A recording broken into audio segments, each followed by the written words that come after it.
आज करे सो पल में परलय होएगी, वीडियो लाइक करे। नमस्कार, मैं मनीष कुमार वर्मा। आज का उन्होंने अपनी प्रवाह के बगैर अपनी वर्तमान और भावी पीढ़ी को बचाने के लिए सड़कों पर उतर करके दुनिया को उसका वास्तविक चेहरा दिखाया है।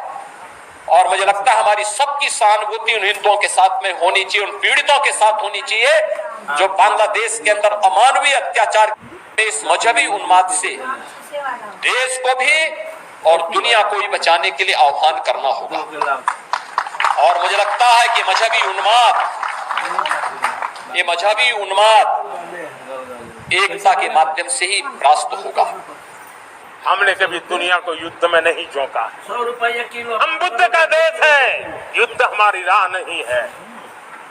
और इसलिए विश्व चिंतित न हो भारत के आगे बढ़ने से। मैं विश्व समुदाय को विश्वास दिलाता हूं कि आप भारत के संस्कारों को समझिए, भारत के हजारों साल के इतिहास को समझिए। आप हमें संकट मत मानिए, आप उन तरकीबों से न जुड़िए जिसके कारण पूरी मानव जात का कल्याण करने का सामर्थ्य जिस भूमि में है उस भूमि को ज्यादा मेहनत करनी पड़े। लेकिन फिर भी मैं देशवासियों को कहना चाहता हूँ, चुनौतियां कितनी ही क्यों न हो, चुनौती को चुनौती देना ये हिंदुस्तान की फितरत में है। न हम डिगेंगे, न हम थकेंगे, न हम रुकेंगे, न हम झुकेंगे। हम संकल्पों की पूर्ति के लिए 140 करोड़ देशवासियों का भाग्य बदलने के लिए, भाग्य सुनिश्चित करने के लिए, राष्ट्र के सपनों को साकार करने के लिए हम कोई कोर कसर नहीं छोड़ेंगे। हर बदनीयत वालों को हम हमारी नेक नीयत से जीतेंगे, ये मैं विश्वास देता हूँ। मेरे प्यारे देशवासियों, समाज की मनोरचना में भी बदलाव कभी कभी बहुत बड़ी चुनौती का कारण बन जाता है। हमारा हर देशवासी भ्रष्टाचार की दिमक से परेशान रहा है। हर स्तर के भ्रष्टाचार ने सामान्य मानवीय का व्यवस्थाओं के प्रति विश्वास उसको अपनी योग्यता, क्षमता का प्रति अन्याय की जो गुस्सा होता है वो राष्ट्र की प्रगति में नुकसान करता है। और इसलिए हमने व्यापक रूप से भ्रष्टाचार के खिलाफ एक जंग छेड़ा है।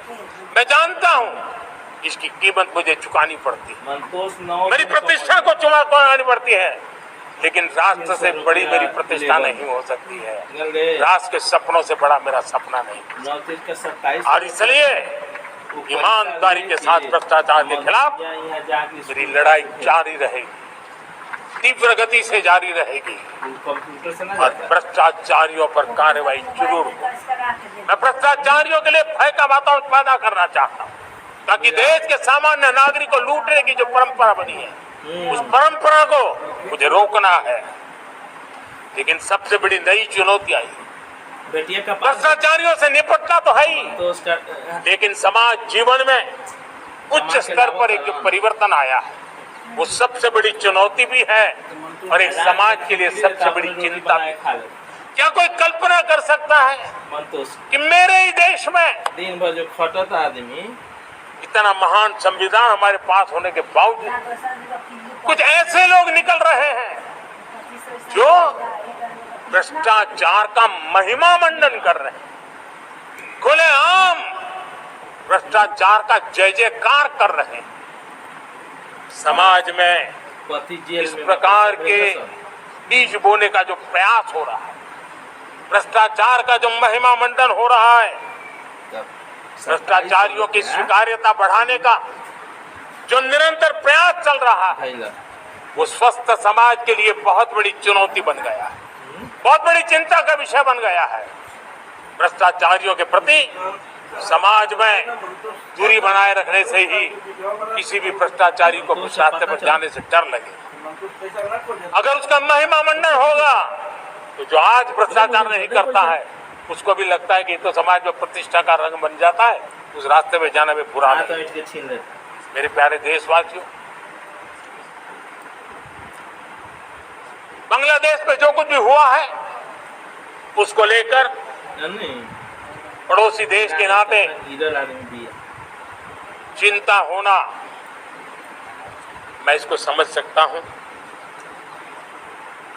मैं आशा करता हूं कि वहां पर हालात जल्द ही सामान्य होंगे।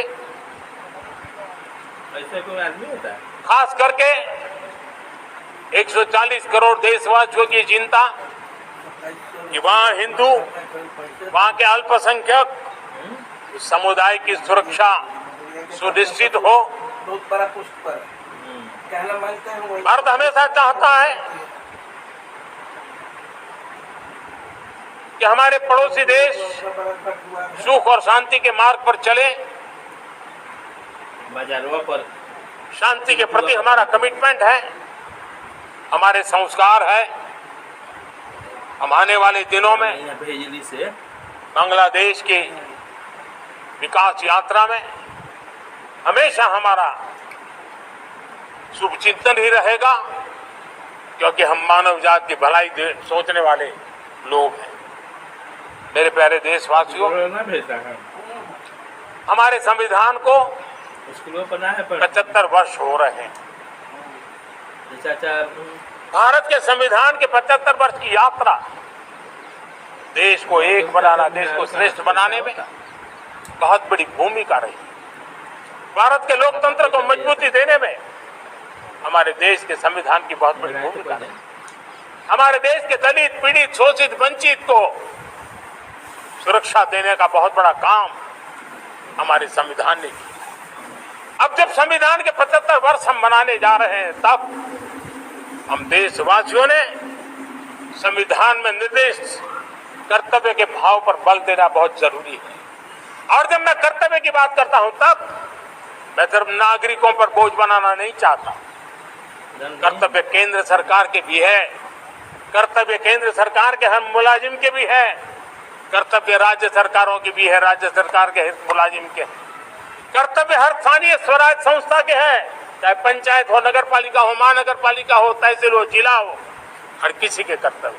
लेकिन साथ साथ 140 करोड़ देशवासियों की कर्तव्य है। अगर हम सब मिलकर के अपने कर्तव्यों का निर्वाह करेंगे तो हम अपने आप औरों के अधिकारों की रक्षा करने के लिए निमित्त बनेंगे। और जब कर्तव्य का पालन होता है, तब अधिकारों की रक्षा निहित होती है। उसके लिए कोई अलग से प्रयास करने की जरूरत नहीं पड़ जाती है।